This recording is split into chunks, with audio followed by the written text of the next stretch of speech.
Olá, seja bem-vindo. Você está na TV Poços, programa Direitos e Deveres. Eu sou Carlos Camargo. Mostramos aos nossos telespectadores o endereço do escritório jurídico Dr. Vanderlei de Mello, a rua Dr. Norberto Carlos Ferreira, número 49, no bairro Santo Augusto, aqui em Poços de Caldas. E o telefone é o 3721-7552. 3721-7552, escritório jurídico Dr. Vanderlei de Mello. E para quem aí vai patrocinar uma festa de casamento, aniversário, encontro, recepção, você pode fazer contato aí com a doutora Luciana Mello, que é tecladista, cantora, pelo 99967-6276, 99967-6276. E você que queira fazer contato conosco diretamente, pode utilizar o nosso telefone, o número celular é o WhatsApp 98451-3033, 98451-3033. E mande sua sugestão, alguma pergunta, fique à vontade. E hoje, inclusive, eu vou pontuar aqui algumas respostas de alguns telespectadores que, através do WhatsApp, me perguntaram. Então, hoje nós vamos tratar desses assuntos. E, infelizmente, semana passada, próxima passada, dia 25, no Poços de Caldas, perdeu uma grande figura, uma figura ilustre, um grande homem, Sr. Orlando Rodrigues. Sr. Orlando Rodrigues, conhecidíssimo na cidade, respeitado, admirado, querido. Teve a sua vida, a sua trajetória toda aqui em Poços de Caldas, dedicado à cidade, na área de esporte de base, na área da cultura, na mídia, rádio, jornal, televisão. E estive com o Sr. Orlando Rodrigues lá na Rádio Canção de Boiadeiro, por ocasião das apurações das eleições de primeiro e segundo turnos no ano passado. Participamos lá ao vivo, estivemos juntos enquanto recebíamos os boletins dos resultados das urnas do Brasil inteiro. Eu, Dr. Vanderlei de Mello, o Sr. Orlando Rodrigues e outros convidados que lá estiveram também. Então fica aqui os nossos profundos sentimentos de pesar pelo falecimento desse grande homem, e que vai fazer falta, sem dúvida, para os amigos, para a família, para a cidade de Poços de Caldas. Um grande abraço, senhor Orlando Rodrigues. Fique na paz. Pergunta um telespectador pelo WhatsApp a respeito do salário mínimo. Ele me disse que foi dito pelo presidente que assumiu, antes de assumir, que seria de 1.320 ou até mais, de 1.400 e alguma coisa. E o que aconteceu? Nada. O aumento foi para 1.302. Então não foi aquilo prometido pelo senhor presidente. Algumas notícias dão conta que agora em maio, por ocasião da festa do trabalhador, 1º de maio, vai vir esse presente de 1.302 para 1.320, mais R$18 de aumento no salário mínimo. E, como questiona o nosso telespectador, outros aumentos foram dados aí e ninguém questionou que era uma gastança a respeito dos aumentos do próprio presidente da República, deputados, senadores, poder judiciário, legislativo, executivo, federal, que vai puxar para os estados e vai chegar até nos municípios, aumento de salário. E tem caixa para pagar tudo isso aí. Mas, para o salário mínimo, teve essa diferença de R$18, não foi dada porque diz que não tem caixa. Vamos aguardar, espero que pelo menos o 1.320 volte a acontecer, que seja verdade, Caso contrário, vai ficar no 1.302 mesmo. E, por falar em salário, sempre tem uma telespectadora perguntando. E o piso da enfermagem? Boa. Também faço a mesma indagação. E o piso da enfermagem?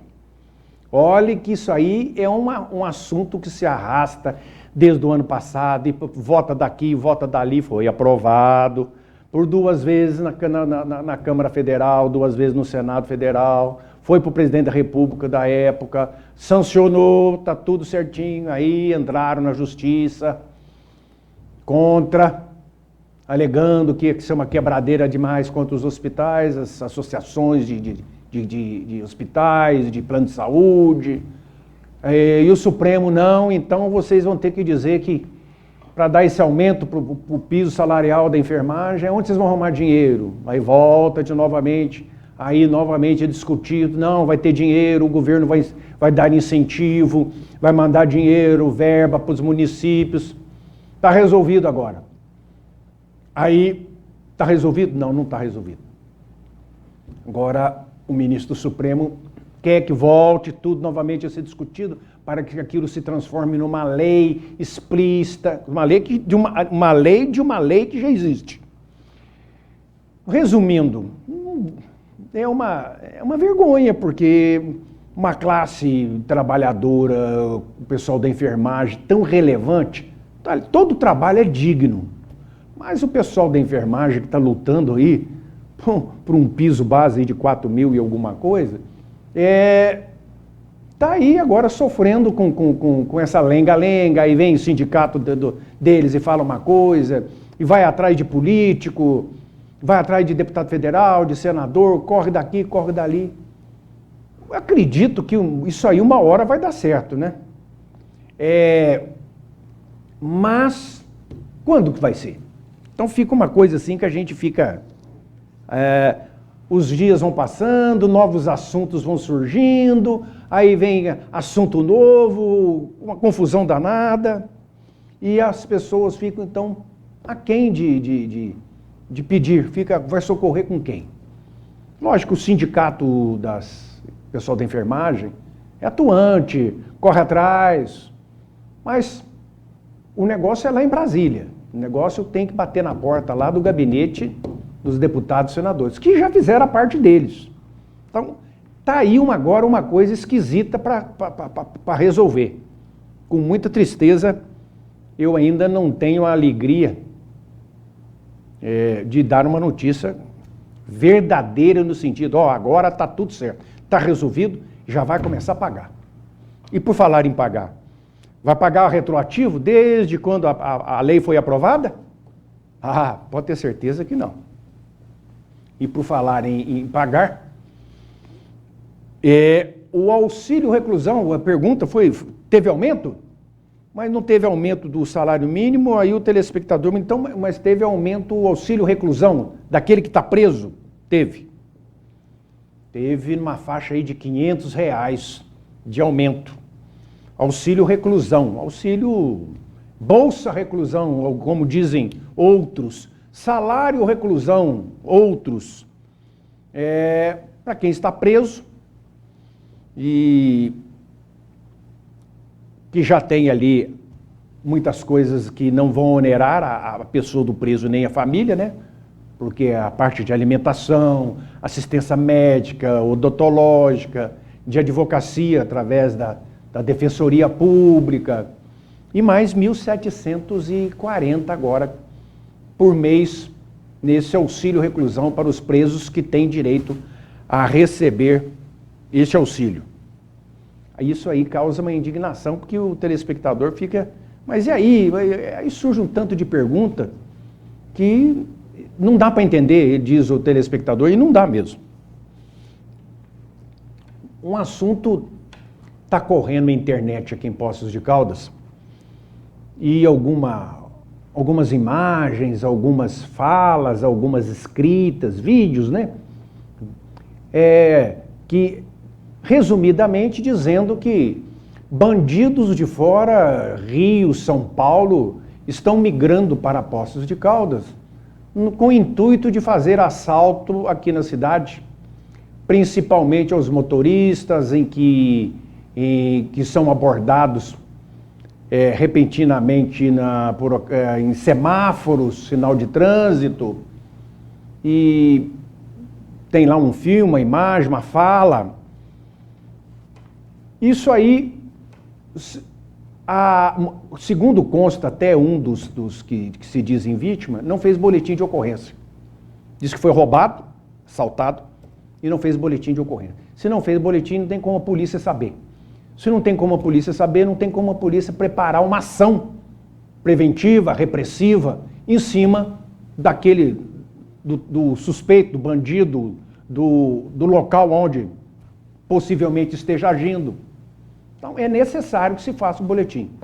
Ah, mas não adianta nada, faz boletim, não vai resolver. Aí diz que ligou lá, fala, não, quem tem que entrar no computador, tem que entrar no computador e você mesmo faz o boletim aí através do site tal. Muita gente não tem acesso ou tem dificuldade, né? Então, acho que a polícia poderia facilitar a vida do cidadão também. Não custa nada comparecer lá onde ele está noticiando. Mas tem aí as unidades móveis da Polícia Militar, aquelas vans que ficam paradas no centro da cidade.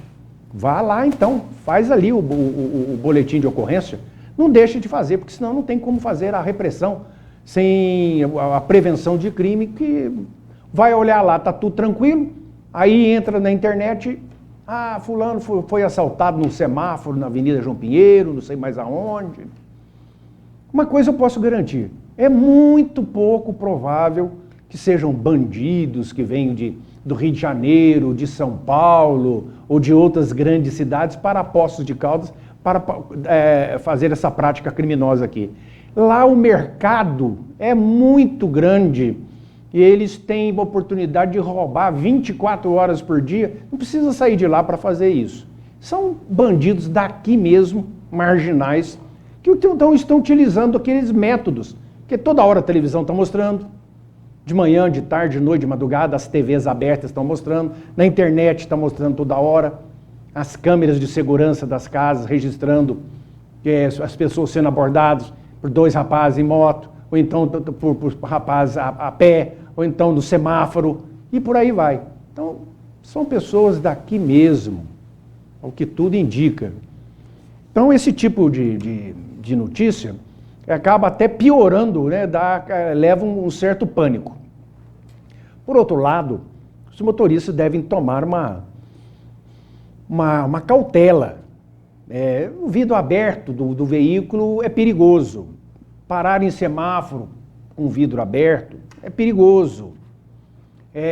Colocar bolsas em cima do banco que ficam facilmente visíveis por qualquer um que passa na lateral do veículo, vê ali pacotes, bolsas, geralmente em cima do banco. A pessoa está sozinha e põe as coisas tudo no banco do passageiro. Isso é um chamativo. Parado, dirigindo ao celular, para no sinal, o sujeito vai lá e dá um arranco e toma o celular.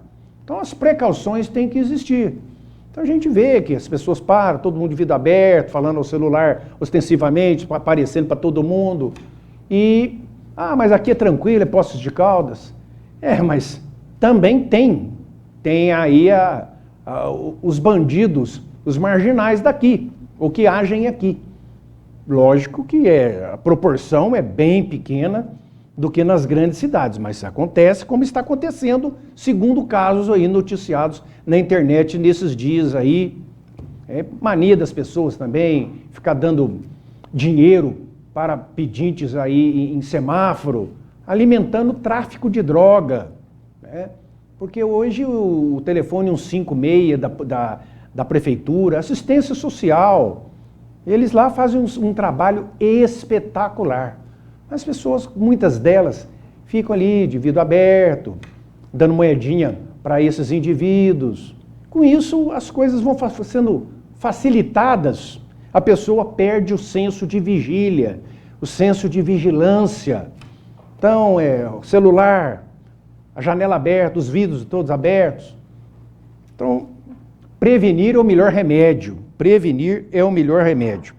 Mas a gente tem que ver essas notícias aí que correm aí pelo Facebook, TikTok, Instagram, WhatsApp, tem que ver com isso com reserva, né? O que acontece? A pessoa recebe aquilo de um conhecido, vê aquela cena, e já passa para todo mundo. Assim, na boa vontade, né? Ó, toma cuidado, olha o que está acontecendo. E vai ver, o negócio não é bem assim. Às vezes a cena, a filmar, nem é daqui. Então, tem gente que gosta de pôr o terror também, viu?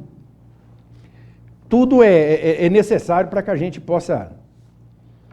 Um outro assunto aí que gerou... Eu falei semana passada e alguns telespectadores no nosso WhatsApp mandaram 2 perguntas e não entenderam direito, indignados também, a respeito desse negócio da lei Rouanet.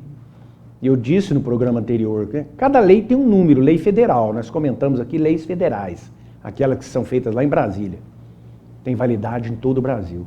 Essas leis federais, todas têm número para identificar. E muitas delas recebem um batismo simbólico de algum nome, de uma pessoa relacionada ao assunto da lei.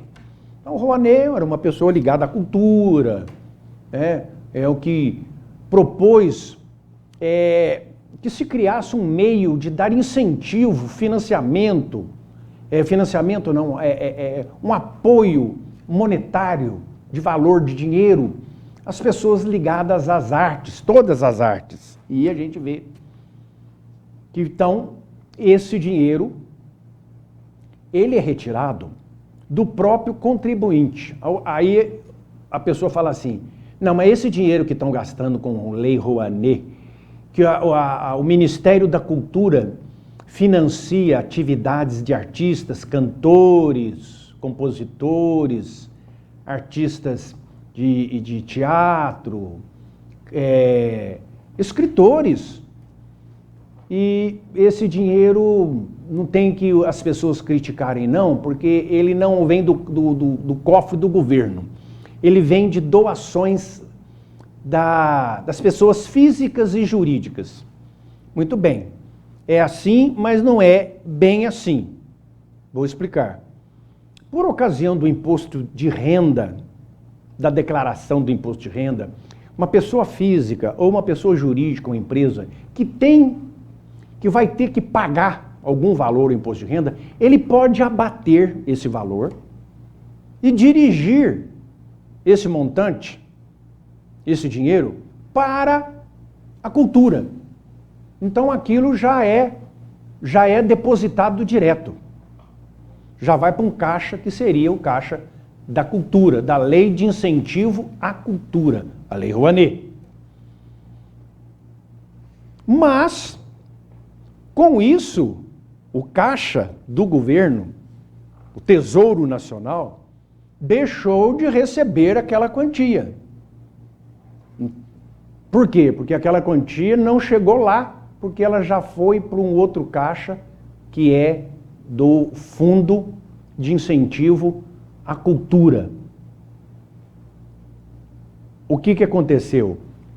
Da mesma forma, o dinheiro saiu do bolso do contribuinte, só que não entrou no caixa do Tesouro. E se entrasse? Poderia ser usado em obras públicas, rodovias, pontes, na área de educação, saúde, segurança pública, ou até da cultura também.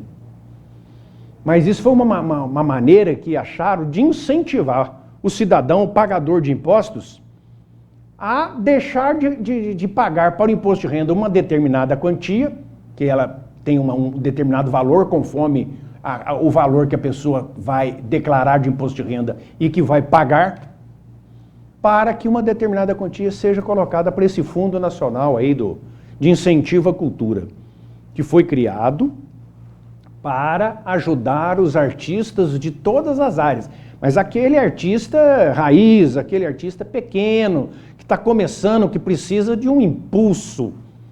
Não é um empréstimo, é um dinheiro que é dado para ele. Ele vai gastar. E não vai ter que devolver esse dinheiro, não vai ter que pagar, não vai ter que fazer nada. Infelizmente, uma grande quantia, um montante violento aí de milhões e milhões e milhões, está caindo nas mãos de artistas consagrados, ricos.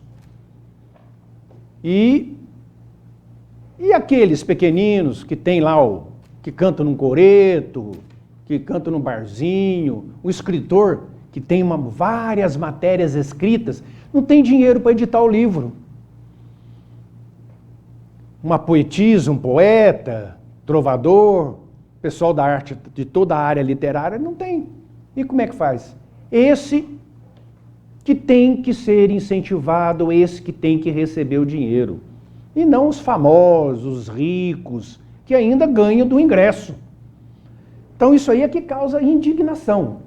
O sentido da lei, ele é importante, mas quando se coloca em prática isso, esses valores, essa distribuição, é que vem essa avacalhação.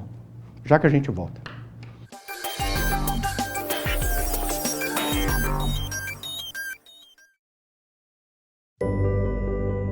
Aos 68 anos, decidi mudar meu sorriso. Deixei de usar dentaduras. Escolhi o Implar e hoje, aos 83 anos, tenho certeza que fiz a escolha certa. Amadureci com qualidade de vida. Faça como eu, venha para o Implar e volte a sorrir.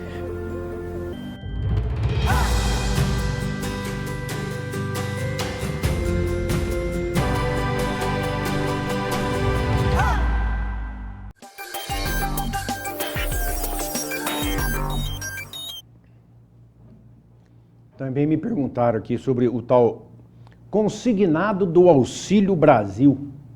Foi criado no governo passado, no governo federal, através da Caixa Econômica Federal, uma autorização para aquele que recebe o Auxílio Brasil, que antes se chamava Bolsa Família, no governo de Bolsonaro passou a se chamar Auxílio Brasil. E agora, com o novo governo, volta a ser chamado de Bolsa Família, aquelas pessoas que recebem essa ajuda mensal através da Caixa Econômica Federal. Foi autorizado no governo passado aqui a abertura de crédito, no chamado crédito consignado, para ajudar essas pessoas a tirar um pouco mais de dinheiro, uma despesa extra, etc. Aí o telespectador perguntou se isso agora vai continuar. Não vai continuar. Nós já vimos aí, através das notícias que vêm do novo governo, do novo ministro da Fazenda, do novo presidente da República, que esse auxílio consignado, que esse empréstimo consignado ao Auxílio Brasil foi vetado e a pessoa então não vai poder mais utilizar esse crédito. Não foi dito na matéria por quê, nem disseram se isso é momentâneo, se futuramente pode retornar. Um governo, quando se toma medidas, a medida tem que ser transparente. Tudo tem que vir junto com um porquê. Por que que vai fazer isso? Por que que deixou de fazer aquilo? Não é simplesmente, não vai ter isso, não vai ter aquilo outro, né? Porque o cidadão, numa democracia, o governo é exercido em nome do povo. Em nome do povo. Então, todo mundo que está lá, em Brasília, lá no Congresso Nacional, na Câmara, no Senado, no Poder Judiciário, Legislativo, Executivo, eles recebem do cofre público, que é abastecido pelo dinheiro do contribuinte, o pagador de impostos. Então, eles são funcionários do povo, empregados do povo. Eles devem satisfação, sim, de tudo que fazem milimetricamente ao povo. Então ficou essa indignação aí do pessoal que precisava de um dinheiro.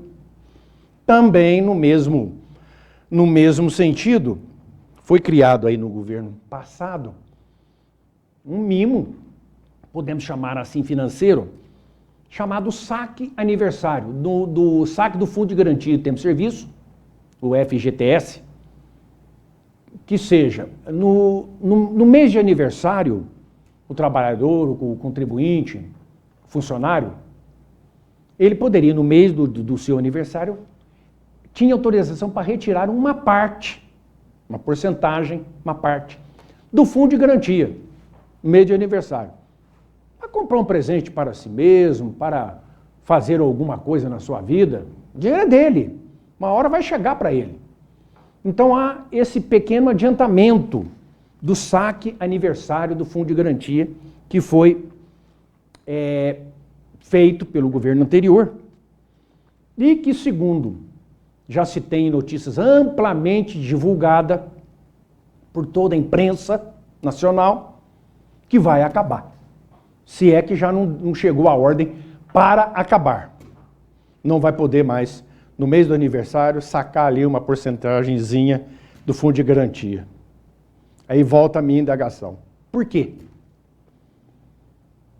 Qual foi o motivo que gerou uma decisão dessa? O patrão é o povo. Precisa se dar explicações ao povo. O IPVA deste ano, em Minas Gerais, agora vamos vir para Minas Gerais. IPVA 2023, começa a pagar em março. Sempre era aquela correria, janeiro, fevereiro, agora março, abril, maio.